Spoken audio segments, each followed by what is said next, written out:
Good afternoon मित्रांनो. एक तासाभरात तुम्ही आता पेपरला जाणार आहात मेकॅनिक्सच्या.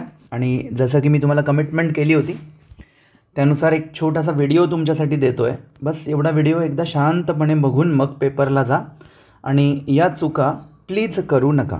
ठीक आहे, पटापट स्टार्ट करूया. सगळ्यात पहिले आहे मित्रांनो unit number 3. Okay, unit number 3मध्ये बेसिकली स्पेस फोर्सेस असतात इकडे, त्याच्यानंतर इकडे बीम्स असणार आहे आणि इकडे इक्विलिब्रियम असणार आहे. याच्यामध्ये एक गोष्ट लक्षात ठेवायची की बीम्समध्ये एक असा टॉपिक आहे बघा, हे तर तुम्हाला माहिती आहे, याला म्हणतात हिंज आणि याला म्हणतात रोलर. ठीक आहे, आता त्यांनी समजा अशा प्रकारची सिच्युएशन दिली आहे. त्यांनी म्हटलं आहे की हे 10 न्यूटन आहे, त्यानंतर हे पण 10 न्यूटन आहे आणि ह्या 2 10 न्यूटनमधला जो डिस्टन्स आहे तो आहे 20. ठीक आहे, आणि म्हटलं आहे की सपोर्ट रिॲक्शन काढा. आता असा प्रकार आपल्या काही बघण्यात जास्त आलेला नाही आहे. तर बघा, वरचा राईटला चालला आहे, खालचा लेफ्टला चालला आहे आणि हा मधला डिस्टन्स समजा x आहे आणि या फोर्सला म्हणायचं p. तर तुम्हाला बघून कळत आहे की वरचं उजवीकडे खालचं डावीकडे, म्हणजे हे रोटेशन होईल क्लॉकवाईज आणि त्यांचं प्रोडक्ट करायचं. म्हणजे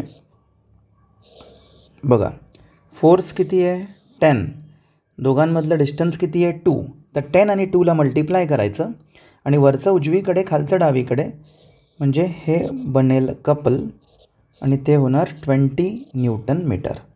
त्यानंतर हिंज म्हणजे 2 अननोन आणि रोलर म्हणजे 1.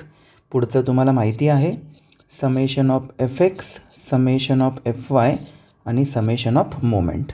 ठीक आहे, आणि लक्षात असेल तुम्हाला की जेव्हा कपल असतं ते फक्त आपण मोमेंटमध्ये कन्सिडर करतो आणि त्याचा फक्त मॅग्निट्यूड लिहायचं, त्याला डिस्टन्सने मल्टिप्लाय करायचं नाही. म्हणजे या केसमध्ये आपण फक्त -20 असं घेणार त्याला. ठीक आहे, हा व्हिडिओ ॲक्च्युली फक्त गौरव बुराडे स्ट्रक्चर अकॅडमीच्या ऑफलाईन स्टुडंट्ससाठी आहे. तर बाकीचा जो क्राऊड हा व्हिडिओ बघेल तर त्यांना हे सगळं समजेल की नाही समजेल दॅट आय डोंट नो. ठीक आहे, पण आपल्या क्लासच्या विद्यार्थ्यांसाठी आहे हा व्हिडिओ फक्त. याच्यानंतर जर त्यांनी म्हटलं असेल की दोरीमधलं टेन्शन काढा, ओके, म्हणजेच फाइंड टेन्शन. आता हा टॉपिक आहे इक्विलिब्रियममधला. टेन्शन म्हटलं की शक्यतो तुम्हाला वापरावं लागणार आहे लॅमीज थिअरम. आणि जर रिॲक्शन काढा असं म्हटलं तर तुम्हाला समेशन ऑफ Fx, Fy आणि मोमेंटचा वापर करावा लागतो, हे लक्षात ठेवा. त्याच्यानंतर आपण जाणार पुढच्या युनिटमध्ये, युनिट नंबर 4. त्याच्यामध्ये जर तुम्ही ट्रस्ट सॉल्व करताय तर जसं की मी काल पण क्लासमध्ये तुम्हाला शिकवलं, मेथड ऑफ जॉईंट असेल तर आपण व्यवस्थित जे करतो तेच करायचं. पण जर प्रश्न मेथड ऑफ सेक्शनने विचारला असेल तर मी तुम्हाला बोललो होतो ना, असे साप ड्रॉ करायचे.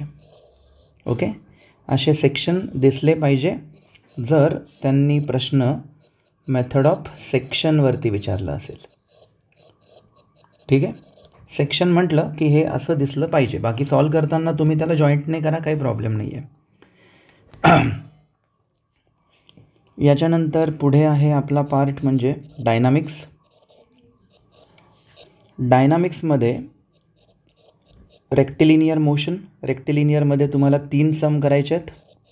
3पैकी पहिला असेल डेरिव्हेटिव्ह आणि इंटिग्रेशन, म्हणजेच आपण त्याला म्हणतो व्हेरिएबल ॲक्सलरेशन. ठीक आहे, त्याच्यानंतर वरती आणि खाली फेकलं त्याला म्हणतो आपण MUG. आणि त्याच्यानंतर बेसिक एक्झाम्पल असतात V = U + AT वाले. तर पेपरला जाताना फक्त एक काम करा मित्रांनो, की जेव्हा तुम्ही MUG बघाल ना तर एक सम आहे बघा, तो एकाच वेळी एक दगड वरतून खाली फेकला आणि खालून वरती फेकला, तर त्याच्यामध्ये आपण T साठी इक्वेट करून सॉल्व करतो. हा सम 100% बघून जा आठवणीने. त्याच्यानंतर पुढे आहे कर्व्हिलिनियर मोशन. कर्व्हिलिनियर मोशनचं एक्झाम्पल जरी नाही लक्षात आलं तुमच्या तर हा असा कर्व काढून घ्यायचा, U V आणि मध्ये S किंवा Tपैकी एक गोष्ट ते देतात. जर S दिला असेल तर V² = U² + 2AS आणि जर T दिला असेल तर V = U + AT वापरायचं आणि जो हा ए असतो याला म्हणतात टँजन्शियल ॲक्सेलरेशन. आणि त्याच्यानंतर आपण AN काढताना v²/r फॉर्म्युला वापरतो. तर याच्यात हा जो v आहे हा खूप इम्पॉर्टंट आहे, कारण की हा 3 ठिकाणचा असू शकतो. हा u असू शकतो, हा v असू शकतो, किंवा मधल्या पॉईंटला आपण म्हणतो c, त्यातलं काही पण असू शकतं. तर त्याच्याकडे व्यवस्थित कॉन्सन्ट्रेट करायचं. त्याच्यानंतर प्रोजेक्टाईल मोशन. प्रोजेक्टाईल मोशनमध्ये पेपरला जाताना रेडियस ऑफ कर्वेचर नावाचा एक टॉपिक शिकवला आहे मी तुम्हाला, रेडियस ऑफ कर्वेचर. ओके, ग्रुपवरती हवं तर मी कोणाला तरी त्याचा फोटो पाठवायला लावतो. तर रेडियस ऑफ कर्वेचर बघून जा मित्रांनो, याच्यामध्ये चुकी नका करू. ओके, त्याच्यानंतर हे झालं प्रोजेक्टाईल. ओके, मग लास्ट युनिटमध्ये आहे वर्क एनर्जी, त्याच्यानंतर इम्पल्स मोमेंटम. वर्क एनर्जीमध्ये सगळ्यात पहिले तुम्ही हा फॉर्म्युला लिहून टाकायचा आणि मग त्यावरून ठरवायचं की काय येतं आहे काय नाही येतं आहे. जर स्प्रिंग आली तर स्प्रिंगसाठी 2 कॅटेगरी आपण यूज करतो. स्प्रिंगसाठी m1u1 plus m2u2 is equal to m1v1 plus m2v2 हे पण वापरलं जाऊ शकतं. आणि स्प्रिंगसाठी W4 जो असतो तो 1/2 इंटू kx². आणि x म्हणजे काय, तर त्याला म्हणतात डिफ्लेक्शन ऑफ द स्प्रिंग, म्हणजेच स्प्रिंग किती कंप्रेस झाली किंवा किती ओढली गेली. आता एक क्वेश्चन आहे फक्त माझ्या नजरेत पडला म्हणून. तर समजा त्यांनी म्हटलं आहे की एक बॉल 5 मीटर हाईटवरून पडला आणि मग रिबाउंड झाला. किती रिबाउंड झाला ते माहिती नाही. मग परत पडला आणि आता तो रिबाउंड झाला आहे 1 मीटर. तर त्यांनी म्हटलं आहे की मधली हाईट काढा. बघा, अशा प्रकारचा प्रश्न आपल्या बघण्यात आलेला नाही आहे. मग आता याला काय करायचं, तर हे बघा, पहिल्याला H1 म्हणू, शेवटच्याला H3 म्हणू. चला, हे तर माहिती आहे तुम्हाला. ईचा फॉर्म्युला काय असतो, ईचा फॉर्म्युला H2/H1 जर पहिल्यांदा काढलं तर. आणि दुसऱ्या केसमध्ये ईचा फॉर्म्युला √H3/H2 असा होईल, बरोबर ना. पुढचा नंबर डिवायडेड बाय मागचा नंबर. आता इथे आपण लिहिणार E is equal to H2. बघा, H2 तर आपल्याला माहिती नाही आहे. हां, पण H1 माहिती आहे. किती येतो 5. ठीक आहे. आणि इकडे जर तुम्ही गेले तर इकडे H3 माहिती आहे बघा 1, आणि H2 माहिती नाही आहे, बरोबर.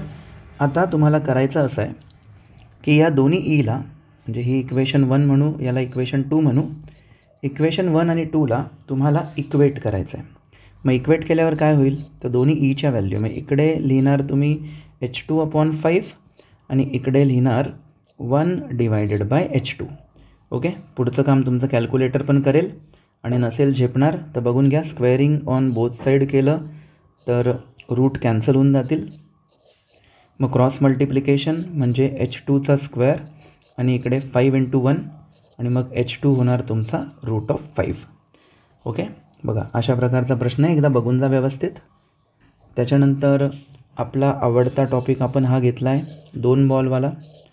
आता याच्यामध्ये तुम्हाला माहिती आहे की तुम्ही 2 प्रश्न पाठ केले आहेत. बघा, एका याच्यात इकडे U1 दिलेला असतो, मग U2 दिलेला असतो, मग V1 दिलेला असतो, V2 सगळंच दिलेलं असतं आणि ते म्हणतात ई काढा.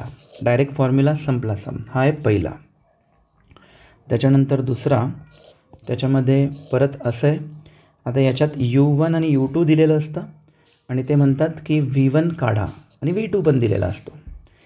हा एक आपला दुसरा एक्झाम्पल, ज्याच्यामध्ये आपण पहिले तर m1u1 plus m2u2 is equal to m1v1 plus m2v2 याच्यावरून आपण V1 काढतो आणि मग त्याच्यावरून आपण E काढतो, बरोबर आहे. आणि तिसरा एक लक्षात ठेवा, कधी कधी ते सांगतात की हे 2 बॉल आहेत असे आणि या 2 बॉलचा U1 U2 वगैरे सगळं दिलेलं असेल आणि ते नंतर म्हणतील की ते दोन्ही बॉल ॲक्सिडेंटच्या नंतर कपल झाले किंवा परफेक्टली इलास्टिक इम्पॅक्ट असं काही म्हटलं तर लक्षात ठेवायचं, इकडे V1 V2 नाही आहे, तिकडे कॉमन वेलॉसिटी येते V. मग ह्याचा फॉर्म्युला लिहितो आपण m1u1 plus m2u2 is equal to m1 plus m2 आणि एकच व्ही असणार आहे. याला म्हणतात, टॉपिक आहे हा कॉमन वेलॉसिटी. मग त्याच्यासाठी कपलिंग वगैरे असा कुठलाही शब्द ते वापरू शकतात. ओके. तर मित्रांनो, ह्या सगळ्या गोष्टींकडे व्यवस्थित लक्ष द्या आणि फोकस करा की तुम्ही पूर्ण पेपर अटेम्प्ट कराल. ठीक आहे. आणि परत एकदा शेवटचं सांगतो आहे मी की तुम्ही कितीही प्रयत्न करा, मला ट्रस्ट नाही आहे स्टॅटिक्स किती साथ देईल ते, पण मला ट्रस्ट आहे की डायनामिक्स तुम्हाला ठीकठाक साथ देणार. तर तुम्ही पेपर हातात घेताना उलटा घ्याल. सगळ्यात पहिले 8वा प्रश्न बघाल, मग 7वा बघाल, मग 6वा बघाल, मग 5वा बघाल आणि इथे तुम्ही पास व्हाल. आणि याच्यानंतर तुम्ही क्वेश्चन नंबर 2 बघाल, मग वाटलं तर 1 बघा, पण सगळ्यात शेवट तुम्ही सॉल्व करणार आहे 3रा आणि 4था प्रश्न. हे लक्षात ठेवा. ओके. चला, तुम्हाला सगळ्यांना best of luck. I think आपली तयारी बऱ्यापैकी चांगली झालेली असेल. हा व्हिडिओ शांतपणे बघून जा आणि काही अडचण आली तर तुम्ही मला टेक्स्ट वगैरे कॉल करून अजूनही विचारू शकता. पेपरला जाईपर्यंत मी तुमच्यासाठी अवेलेबल आहे. थँक्यू. पुन्हा एकदा सगळ्यांना बेस्ट ऑफ लक.